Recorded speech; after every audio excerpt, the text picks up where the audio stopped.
जय भगवान, जय गुरुदेव। श्री सद्गुरु परमात्मने नमः।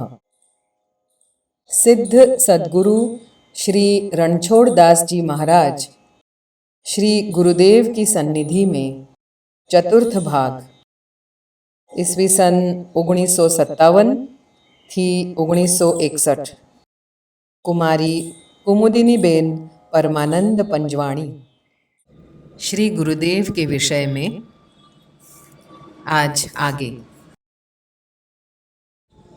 चमत्कारी महापुरुष। मुरैना में हुए तारा नेत्रदान यज्ञ की महान सफलता केवल नेत्र रोगियों की ही नहीं, अपितु अन्य अनेकों पीड़ित मानवों की शंका और शल्य को दूर करने में सद्गुरु देव की अपूर्व सामर्थ्य देखकर तो केवल यही शब्द हृदय पटल पर अंकित होते हैं कि पूज्यवर वास्तव में चमत्कारी महापुरुष ही हैं, जिनके संकेत मात्र पर बड़ी बड़ी कठिनाइयाँ आसान हो जाती है और बड़े बड़े कार्य स्वयं सिद्ध हो जाते हैं। मौन साधक शत शत प्रणाम। दान दक्षिणा भक्ति प्रकाशन और प्रचार तथा सम्मान व यश लिप्सा से कोसों दूर रहकर सद्गुरु देव को मौन साधना एक उल्लेखनीय तपस्विता है। वर्षों से मौन रहकर जो असीम शक्ति संयम पूज्य महाराज श्री ने किया है, वह श्री सद्गुरु देव को तो परमात्म पद की ओर ले ही जा रहा है। हम नागरिक भी ऐसे महान गुरुदेव के दर्शन पाकर कृतकृत्य और शत शत प्रणामांजलि अर्पित करते हैं। परम पूज्य भगवान श्री रामचंद्र के चरण कमलों में मुरैना के नागरिक प्रार्थना करते हैं कि जन जन का कल्याण करने हेतु वे सद्गुरुदेव को चिरायुष्य प्रदान करें और श्री सद्गुरुदेव रणछोड़ दास जी महाराज भी इस पिछड़े हुए एवं सामर्थ्यहीन मुरैना नगर को शुभाशीर्वाद प्रदान करें कि यह नगर उनके चरण कमल के पदार्पण प्रताप से दिनों दिन सुख शांति प्राप्त करें और सेवा भावना में वृद्धिंगत हो। श्री सद्गुरुदेव चरणानुरागी नागरिक मंडली, मुरैना, मध्य प्रदेश। 12 जनवरी 1961 मुरैना। श्री गुरुदेव ने पत्र में जयराम भाई को लिखा, मुरैना कैंप समाप्त हो गया। 3036 ऑपरेशन हुए। परिणाम अच्छा रहा, प्रभु की कृपा। मैं तारीख 24-25 को भ्रमण को जाने का विचार करता हूँ और श्री रामनवमी पर चित्रकूट पहुँचूंगा। कारण कि कुंड पर श्री राम भगवान की स्थापना लोगों की करने की इच्छा है, जो कि देश काल के व मेरे विचार से उपयुक्त बराबर नहीं है। फिर भी कभी कभी इच्छा बिना भी क्रिया करनी पड़ती है। अस्तु, तुम वहां पर अवश्य आने का विचार करना। प्रिय पुत्री बबी, तुम्हारे पत्र से बहुत संतोष हुआ कि जयराम की तबीयत अच्छी है। सदैव ठंडी के दिनों में वासावलेह के लियो करें तो बहुत मदद मिले। ठाकुर भाई को लिखा, तुम्हारे करुणाजनक पत्र मिले, पर मैं क्या उत्तर दूं और क्या मार्गदर्शन दूं? कुछ समझ में आता है, वह लिख नहीं सकता। यदि तुम्हारा मन खटाई से निराश हो गया हो तो तुम सर्व मनोविकार छोड़कर केवल अपने व्यवहार पूर्ति अर्थ कोई भी काम जो समझते कर लो। इन बातों पर विचार करो। पहला, मैं बराबर जानता हूं कि तुम बहुत दुखी हो, पर अपने मन के कारण यदि मन पर थोड़ा भी अंकुश रखो तो सुख मिले। आजकल समय बदल चुका है और तुम्हारे जैसे शुद्ध अंतःकरण की जगत को जरूरत नहीं। तो तुम्हारा भी कर्तव्य है कि उसे लात मारकर अपना ध्येय पूर्ति करो और सुखी बनो। मुरैना में 3036 ऑपरेशन के साथ 22 फरवरी 1961 को ऑपरेशन की समाप्ति हुई। Doctor Chhabil bhai, doctor Dave, doctor Jogdekar, doctor Javeri, doctor Joshi आदि ने ऑपरेशन का कार्यभार अच्छी प्रकार से संभाला था। 25 फरवरी 1961 को श्री गुरुदेव ने लिखकर कहा, हरि भाई, अभी 1-2 घंटे में आप माँ आदि के साथ चित्रकूट के लिए रवाना हो जाएं। मैं 10-12 दिन मथुरा की तरफ होकर चित्रकूट पहुंचूंगा। श्री नवमी को श्री युगल सरकार के श्री विग्रह की प्राण प्रतिष्ठा होने वाली है। रात्रि झांसी में रहकर हम 26 फरवरी 1961 को चित्रकूट पहुंचे।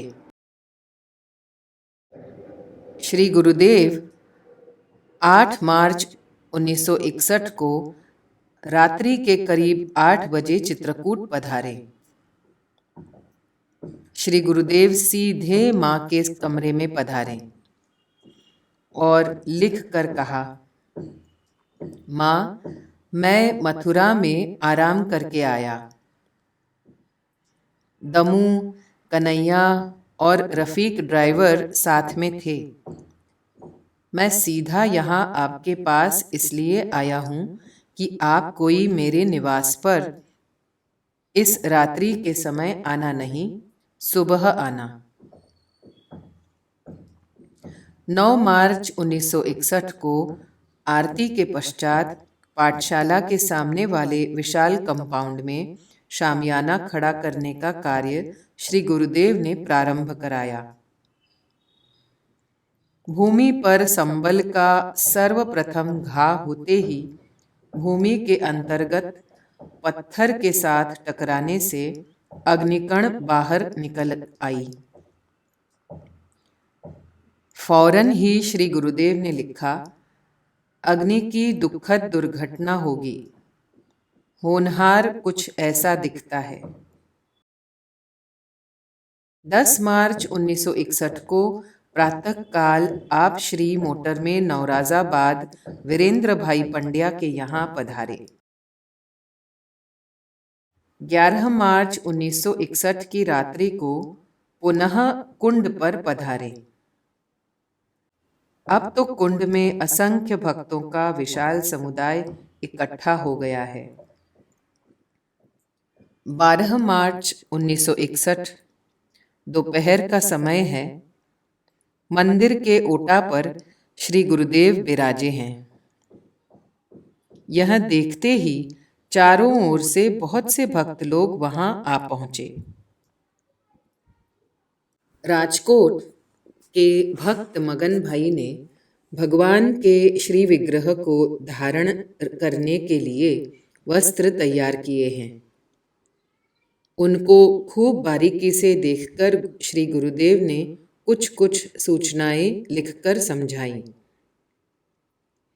कृष्णा बहन को लिखकर कहा, जिस प्रकार नेत्र यज्ञ में करती हो उसी प्रकार यहाँ भी देखना और कार्य करना। विशेष में मुझे रोटी पवाना, पश्चात कोठार व स्टोर को देखना।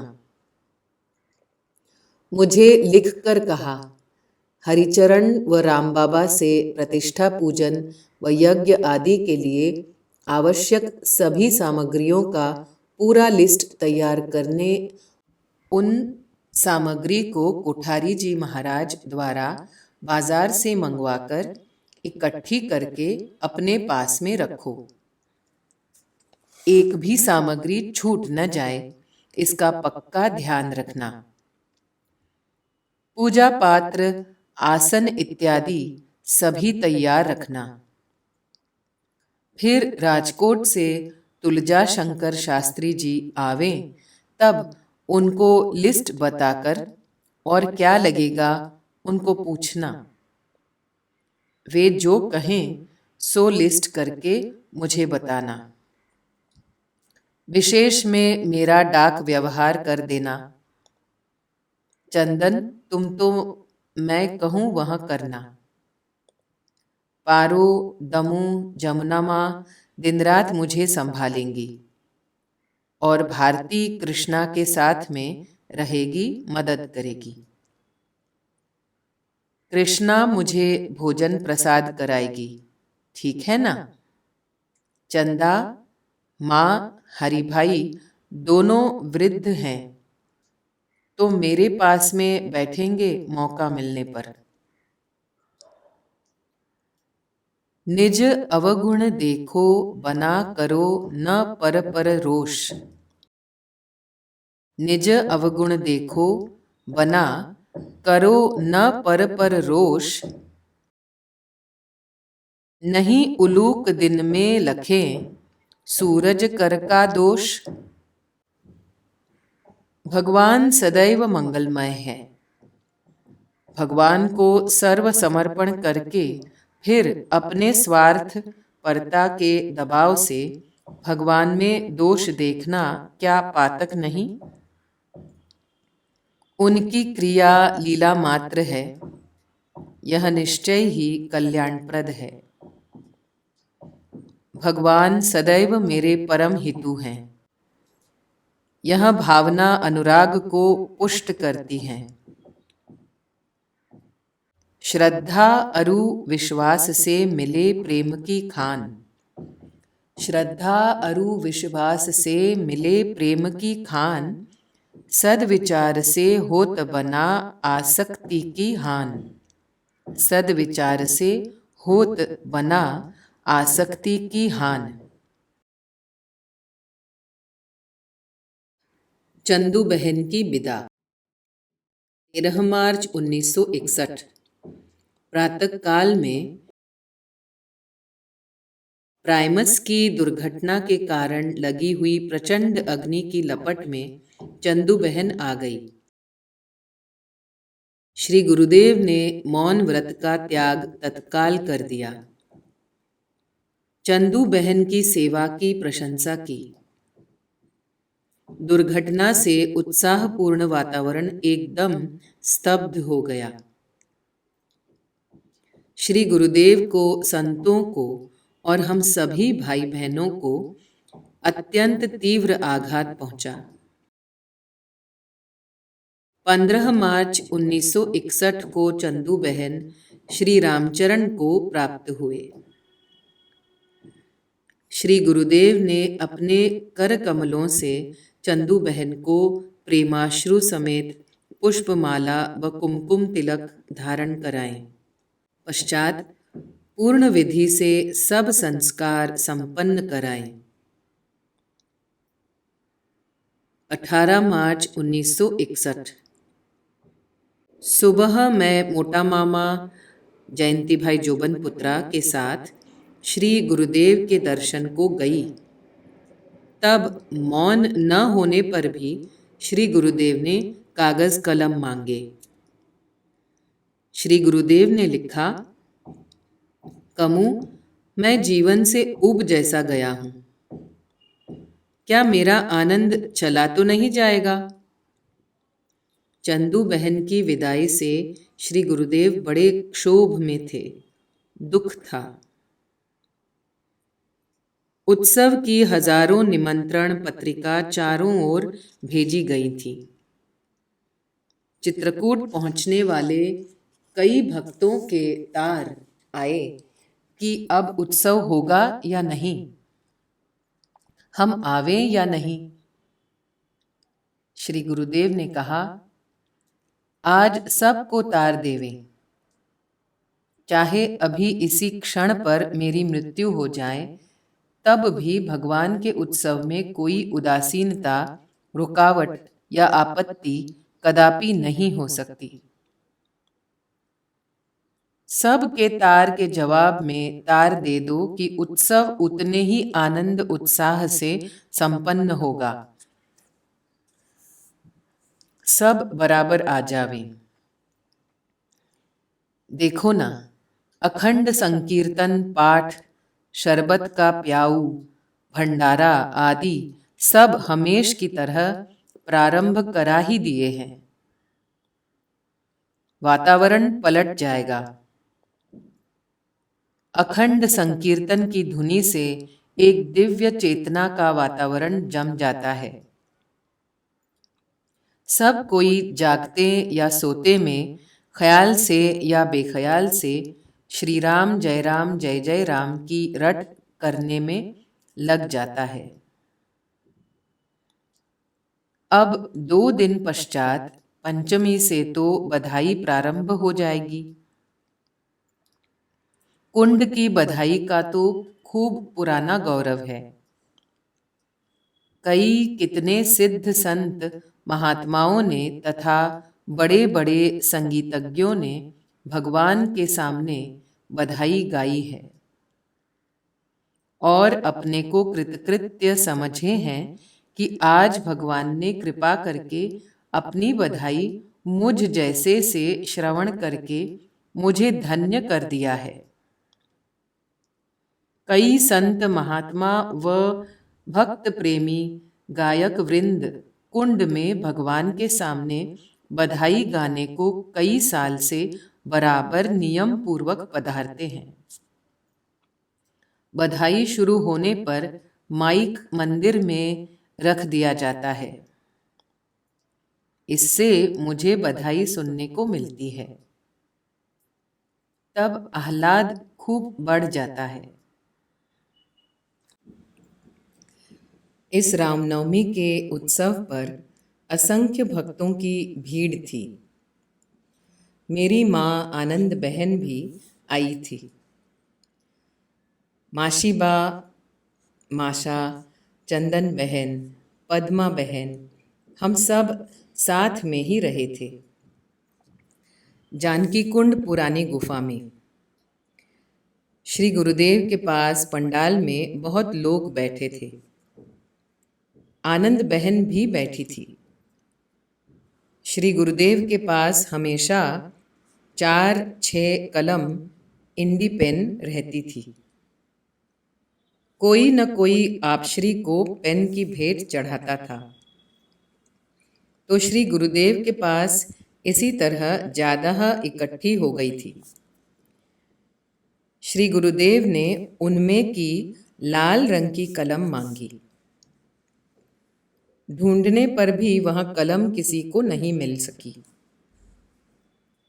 भेंट धराने वाले भक्त होते हैं, ठीक उसी प्रकार प्रसादी पाने की भावना वाले भक्त भी होते हैं। जब लाल कलम ढूंढने पर भी नहीं मिली, तब श्री गुरुदेव ने कहा, कोई भक्त प्रसादी कर ले गया होगा। कुमुद लाल कलम चुरा गई है। सुनते ही आनंद बहन को सहन नहीं हुआ।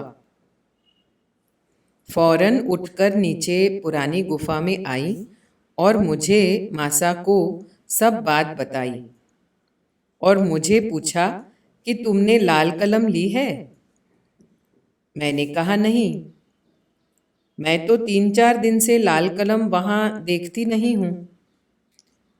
मासा ने कहा कि 2 कलम भेंट चढ़ाई है। आनंद बहन, यह तो घर के हम सब लोग जानते हैं, लेकिन गुरुदेव ने भरी सभा में लाल कलम कुमुद चुराकर ले गई ऐसा कहा है, तो सब लोग कुमुद को चोर माने हैं। चोर न होने पर भी यही मेरे से सहन नहीं होता है।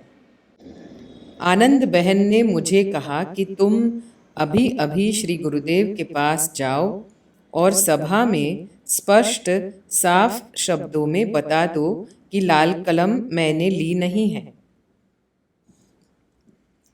मैंने कहा कि मैं गुरुदेव के पास कुछ खुलासा नहीं करूंगी। श्री गुरुदेव तो जानबूझकर ऐसी ऐसी बातें करते हैं और हमारी सहन शक्ति की कसौटी करते रहते हैं।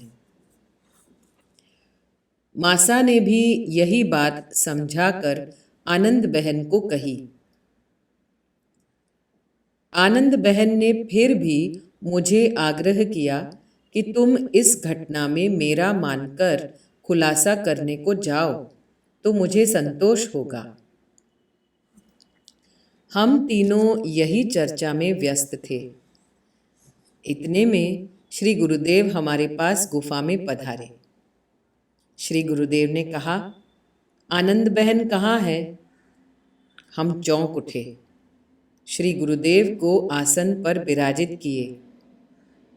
श्री गुरुदेव ने कहा, आपको दुख हो गया, यह मुझे फौरन मालूम पड़ गया। देखो, कुमुद की मैं कसौटी लेता था और अभी और भी कसौटी लेता ही रहूंगा। आनंद बहन ने कहा, तो आप कुमुद को अकेले में एकांत में बुलाकर कहो कि तुम चोर हो, सबके सामने कहते हो, और वह भी कुमुद की गैरहाजिरी में।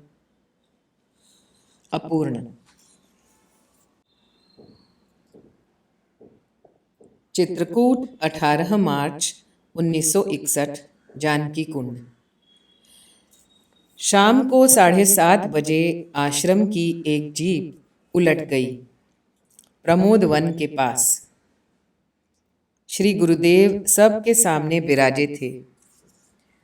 उधर जीप उलट गई और तत्क्षण यहाँ से उसी वक्त श्री गुरुदेव बिना कुछ सूचना दिए उठकर चल दिए। सब असमंजस में पड़ गए कि श्री गुरुदेव सहसा किधर और क्यों भागे जा रहे हैं।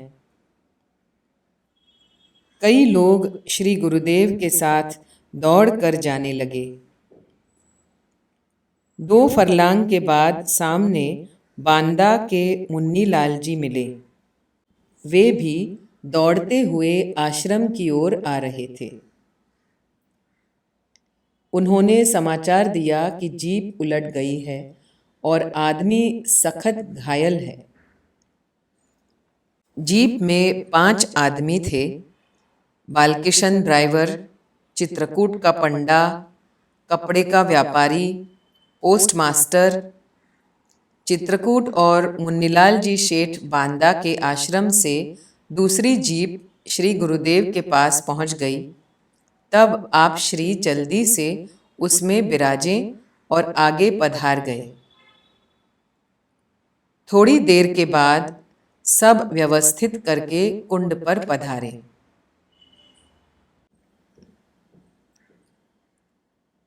तो शरणागत ही क्यों हुए हो? अभी मुझे एक विचार आ गया। जयपुर में मैंने देखा है कि कैसे अंधड़ पत्थरों में से कारीगर लोग हथौड़ा छीनी से ठोकते ठोकते उन पत्थरों में से ही उत्तम कलाकृति निर्माण करते हैं। वही का वही पत्थर फिर उत्तम देव मूर्ति में रूपांतरित हो जाता है।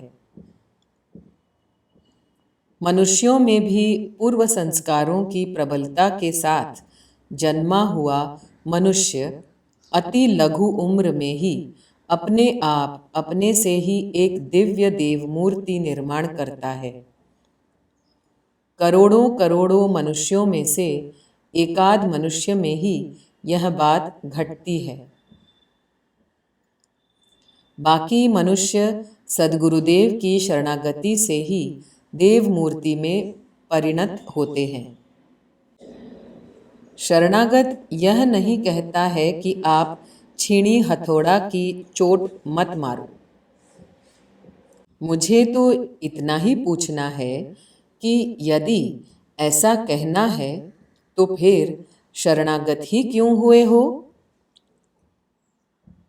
इसी समय प्रसंग चल रहा था। वास्तविक सुख हरि भजन में है। मनुष्य का प्रयत्न सुख की ओर है। मनुष्य सदैव यह सोचता है कि यह उद्योग, धंधा या और जो कुछ करता है वह सुख की ओर जाने के हेतु करता है, किंतु वह यह नहीं देखता कि कृतकार्य काम क्या करता है और उसमें सुख वास्तव में है या नहीं। उदाहरण देते हुए श्री गुरुदेव ने कहा, कसाई रोज कार्य करता है और इसमें वह सुख की प्रतीति करता है कि मैं इससे उन्नति करूंगा, वैभव प्राप्त होगा, आनंद पूर्वक रहूंगा, परंतु वास्तव में वह सुख नहीं है। यह तो क्षणिक मात्र है और उसके परिणाम अंधकार की ओर ले जा रहे हैं। वास्तविक सुख आनंद तो हरि भजन में है, जहाँ सदैव सुख ही सुख है। बिना हरि भजन के पूर्ण सुख नहीं मिल सकता है। श्री गुरुदेव मंदिर के चबूतरे पर विराजे हैं। साधुओं की पंगत प्रसाद के लिए बैठी थी। परोसाई चल रही थी। बार बार उठकर श्री गुरुदेव परोसाई करते रहते हैं। बहुत ही ज्यादा प्रसन्न मुद्रा में है। साधु समूह भोजन में छुआछूत मानते हैं, नाराज भी जल्दी ही हो जाते हैं। इस पर श्री गुरुदेव ने कहा, रामपटा, राजा महल में रहता है, शासन चलाने के हेतु अधिकारी कर्मचारी रख लेता है। राज्य का अधिकारी का पट्टा अर्थात चिन्ह देता है और अधिकार देता है। यह पट्टा धारण करने वाला जब बाहर निकलता है तब सब डरते हैं। राम तो चले गए हैं, मेरे को पट्टा बांध दिया है। मेरे पट्टे को सब लोग मान जाते हैं, तो इसमें मेरी कोई बात नहीं है। यह स्पष्ट शब्दों में यह समझने का है कि राम के सबसे बड़े पट्टा बांधे हैं और राम से वार्तालाप होती है, वरना पट्टा कैसे बंधाता। और राम चले गए या श्री राम जी के आप स्वयं विशेष प्रतिनिधि या स्वयं में हैं। 25 मार्च 1961 आज रामनवमी है। बहुत ही ज्यादा भीड़ है। पूज्य श्री बहुत प्रसन्न मुद्रा में हैं। बहुत ही ज्यादा उत्साह का साथ उत्सव मनाया जा रहा है। अधिक कार्य होने की वजह से बहनों का नियम पूरा नहीं हो पाता था।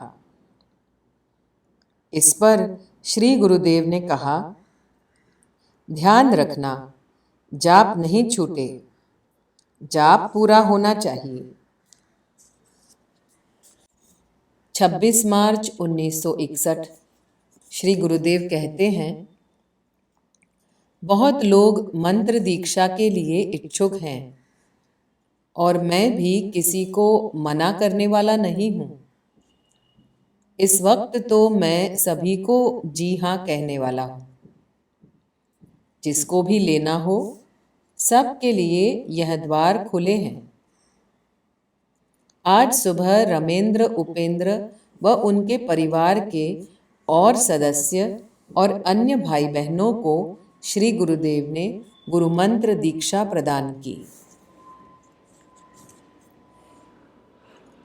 श्री हनुमान जयंती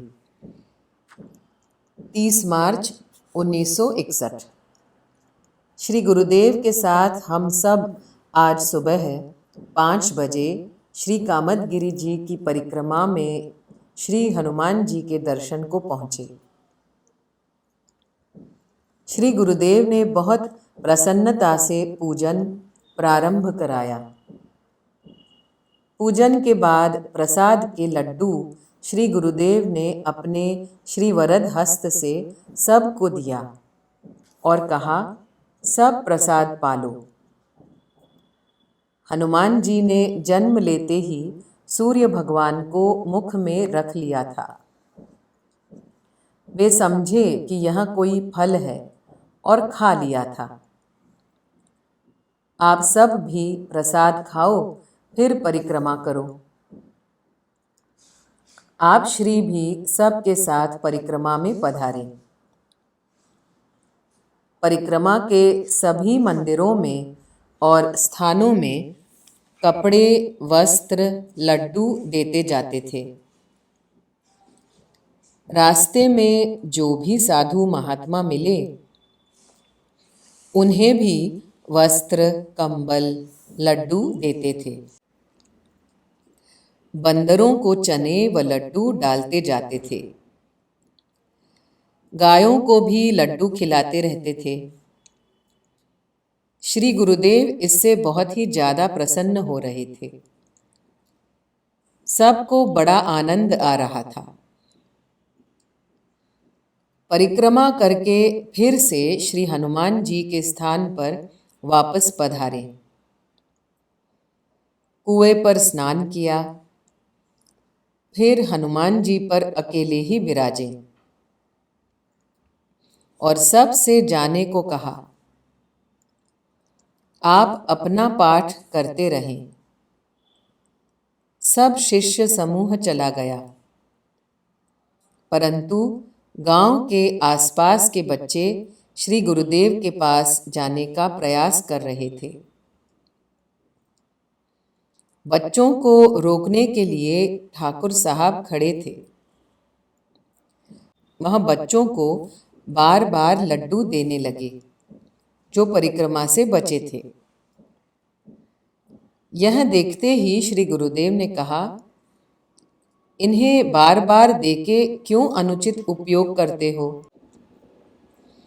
इस पर बच्चों को ठाकुर साहब ने कह दिया कि श्री गुरुदेव वापस पधारे यहाँ आवेंगे तब तुम्हें प्रसाद देवेंगे। तुम सब यही खड़े रहो। जैसे ही आप श्री हनुमान जी से वापस पधारे, बच्चों को देखते ही कौर कहा, बच्चों को लड्डू बांटो। तब ठाकुर साहब को ख्याल में आया कि मैं बच्चों से लड्डू देने को कहा था, इसी कारण अब आप श्री लड्डू का प्रसाद पुनः बांटने की आज्ञा दे रहे हैं। होनहार की जटिलता। चंदू बहन की घटना के बाद मैंने श्री गुरुदेव से पूछा कि यह अग्नि आपने बुझाई क्यों नहीं।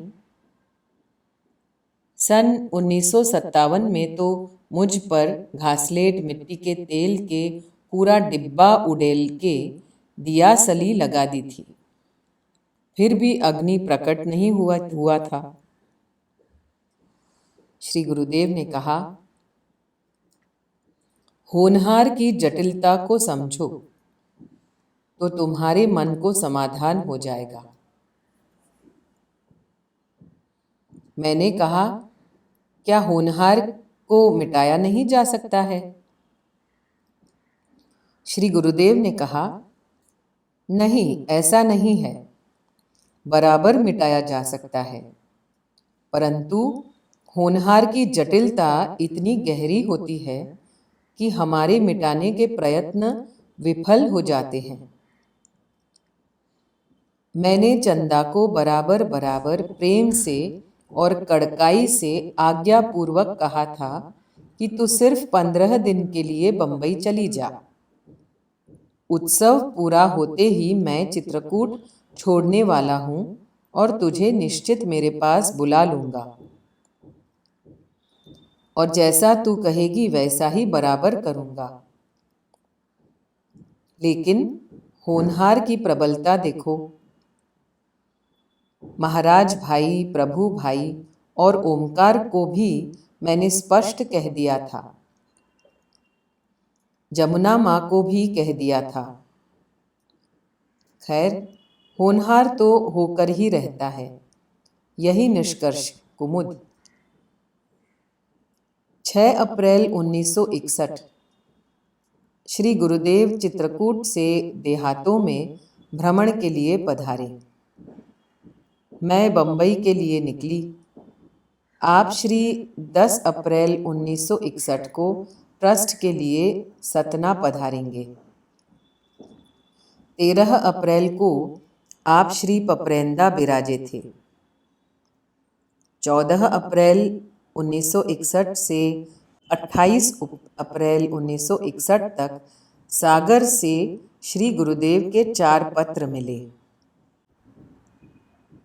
पहला पत्र 14 अप्रैल 1961 का है।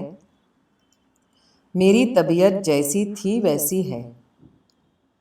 क्या कहूँ कमू, मेरे अस्त के समय का दूसरा चरण प्रारंभ हो गया। बुधवार की घटना बहुत बुरी घटी। वहाँ दूसरे पत्र में लिखूंगा। कमू, अच्छा हुआ तुम नहीं थी। तुम मेरी चिंता न करना। मेरा शरीर सुरक्षित है। दूसरा 24 अप्रैल 1961 के पत्र में, स्वास्थ्य साधारण है। भगवत कृपा की अनुभूति क्षण क्षण हो रही है। अस्त का तीसरा कलाक कष्ट के साथ समाप्त हुआ। मेरी कमू, तू चिंता न करना, दिल्ली पत्र देना। तीसरा 25 अप्रैल 1961 के पत्र में, तुम्हारे दोनों पत्र आज साथ ही मिले। कमू, तुम सत्य लिखती हो। मेरा जीवन श्रेय और प्रेय के समन्वय के लिए विद्रोह करता है और न जाने कब तक करता रहेगा। मेरे मंतव्यानुसार कोरा प्रेय आत्मकुंठा है, तो कोरा श्रेय निराढोंग। अब तुम स्वतः समझ सकती हो। मैं 8 तारीख तक जरूर हरिद्वार पहुंच जाऊंगा, और तुम जरूर ज्योति बहन को बद्रीनाथ यात्रा में सम्मिलित होने का तार से ही लिख दो। चौथा पत्र 28 अप्रैल 1961 का, कुमुदिनी, स्वास्थ्य की कमजोरी और प्रभु के अनुग्रह से अस्त के दृश्य देखने में मुझे संतोष तो अवश्य होता है, पर साथ रहने वालों की कष्टानुभूति अति विह्वल करती है। मेरे अस्त के साथी केवल मैं अपने शरीर, मन, इंद्रियों को ही बनाना चाहता था, पर कमू मोहवश ऐसा न हो सका और हरिचरण साथ हो गए और साथ में कष्ट सहन करते हैं। कन्हैया अपने घर चला गया है। उनके घर में लग्न है। मैंने संतोष व्यक्त कर विदा कर दी। प्रिय कमु, मन भावना युक्त है, पर मोह का स्थान विलीन हो गया। कमु, मन क्षेत्र एक एक अद्भुत क्रिया के संसर्ग से मानवीय चेतना के परे अनुभूति शक्ति पर गया हो और उस अनुभूति को पहले की सदृश शीघ्रता से प्राप्त करने में समर्थ होना चाहता है, ऐसा मुझे मालूम पड़ता है। मैं 8 मई को संभवतः हरिद्वार पहुंचूंगा। श्री गुरुदेव के 3 तार सागर से मिले। पहला, स्वास्थ्य ठीक नहीं है, 14 अप्रैल 1961। दूसरा, स्वास्थ्य ठीक है, 28 अप्रैल 1961। और तीसरा, बद्रीनारायण निश्चित जाना है, 30 अप्रैल 1961। श्री रामचंद्राय नमः। श्री पतित पावन चरण कमलेभ्यो नमः। श्री सद्गुरु परमात्मने नमः।